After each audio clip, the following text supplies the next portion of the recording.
اصل جنگ آپ ڈیلی بیسس پہ ہر 2 منٹ بعد ہار رہے ہوتے ہو. آپ بھلے کہتے رہے کہ مجھے کوئی ٹچ نہیں کر سکتا, مجھے کوئی ہٹ نہیں کر سکتا, مجھ سے کوئی بدلہ نہیں لے سکتا, مجھے کوئی جیلوں کے سلاخوں کے پیچھے نہیں کر سکتا, میں بہت بڑی چیز ہوں.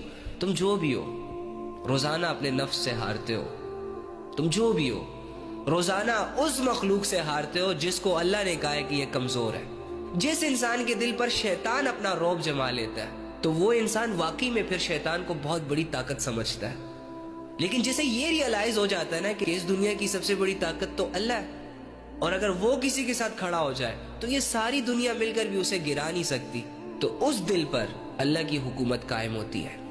دل اللہ کی یاد سے مضبوط ہوتا ہے, دلیر بنتا ہے, اس کے اندر ہمت ڈیولپ ہوتی ہے. لیکن جو دل شیطان کا گھر بن جاتا ہے انفارچونیٹلی, اس دل میں دنیا کی محبتیں آنے لگ جاتی ہیں.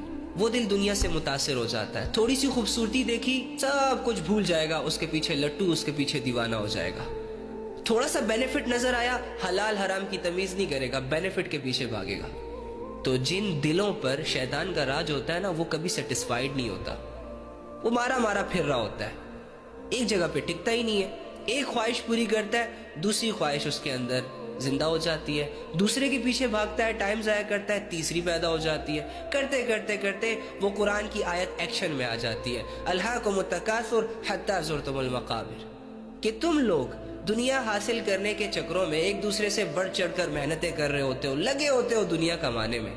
حتی زرتم المقابر, وہ وقت آ جاتا ہے کہ تم لوگوں کو قبرستانوں میں لے جایا جاتا ہے, تم لوگوں کی قبریں کھودی جاتی ہیں, 10-20 لوگ مل کر تم لوگوں کا جنازہ پڑھنے کے لیے سوٹڈ بوٹڈ ہو کر کھڑے ہو جاتے ہیں صفوں میں, اور یہ امام صاحب نے اللہ اکبر 4 تکبیریں کہیں, سلام پھیرا, اور تمہارا قصہ ہی ختم. اب پتہ چلے گا کہ تو کتنے پانی میں تھا, اب تیری حقیقت تیرے سامنے کھلے گی. دنیا میں شیطان اکثر لوگوں کی آنکھوں پر پٹیاں باندھ دیتا ہے, یا پھر کچھ خواب دکھا کر ان کو گمراہ کر دیتا ہے, عبادات سے غافل رکھتا ہے, لذتوں کے پیچھے اسے دوڑ لگواتا ہے. تو یہ جان لے کہ شیطان آپ کا سب سے بڑا دشمن ہے, اور آپ کا ایک ہی دوست ہے, وہ ہے اللہ. آپ کا ایک ہی رہبر ہے, وہ ہے اللہ.